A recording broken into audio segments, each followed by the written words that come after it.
I don't know if you know about the goddess Kali, but she's the extremely fierce representative goddess representing the divine feminine, for that really the aspect of the divine feminine that is ab- absolutely, well, she looks quite, actually bloodthirsty or when you look at pictures of it, but it taps into those reserves of that, passionate, fierce energy where nothing gets in your way, and and your energy is just successful because of the force behind it. And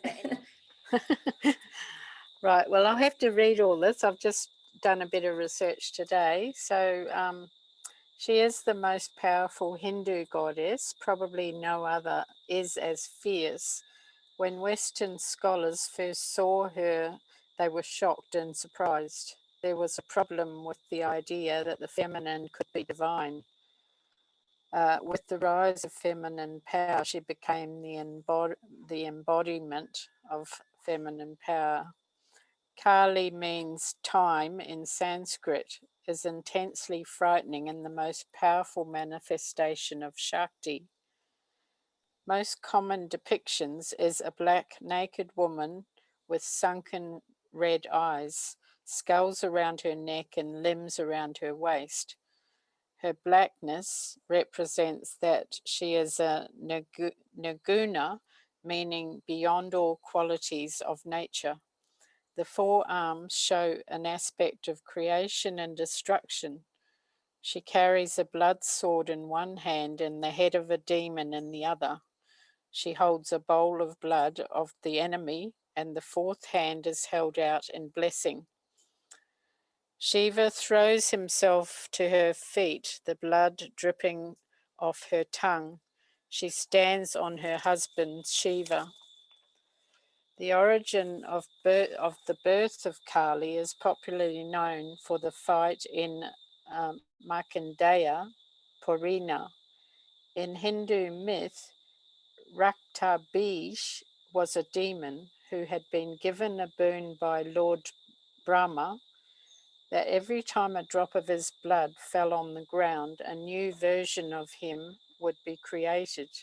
He made the life of people and gods miserable within the power to create more Raktabij every time he sheds a drop of blood. Hence, the gods reached out to the goddess Durga or Shakti for help.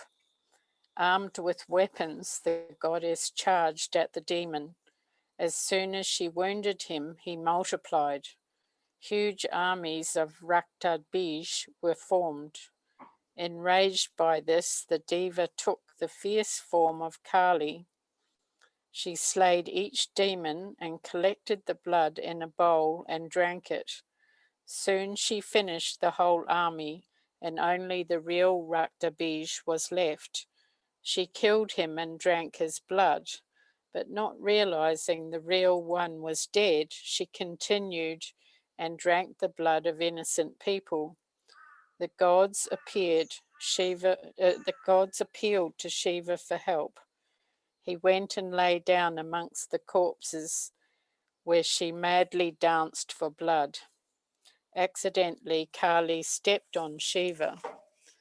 Shiva lying at Kali's feet also symbolizes the supremacy of nature over man. When she realized it was Shiva, she stuck out her tongue and in embarrassment and calmed down. He was trying to show that she needed to be merciful. Kali or Shakti, even the powerful force of Shiva, without Kali or Shakti, even the powerful force of Shiva is inert.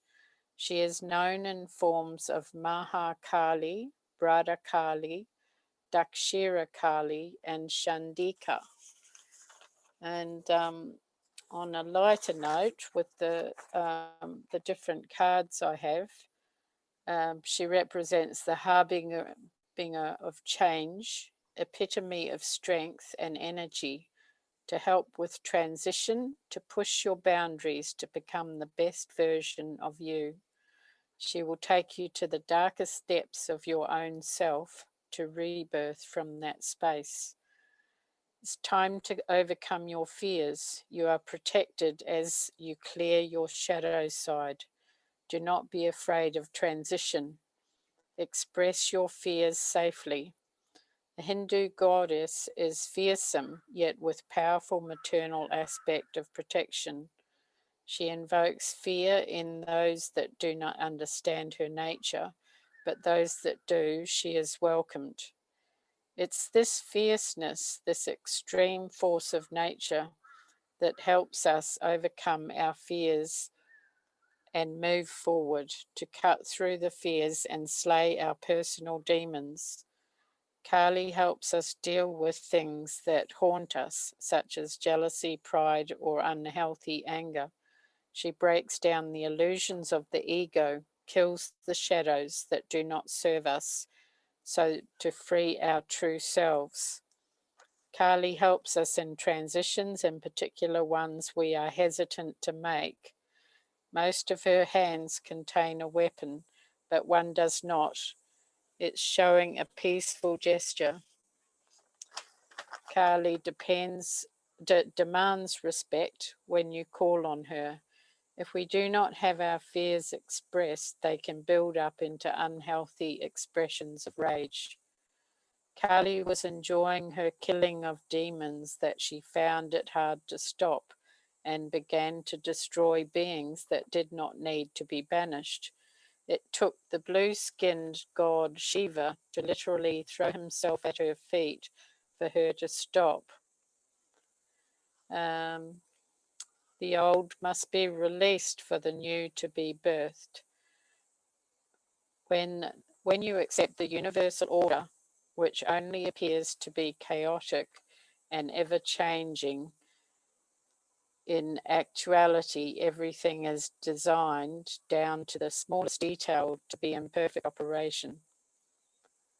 She is the embodiment of Mother Nature who cleanses away the old with the natural storms and fires to make ground for the new crops and life. The ultimate get things done goddess. She'll push you beyond your comfort zone to reach heights of your potential.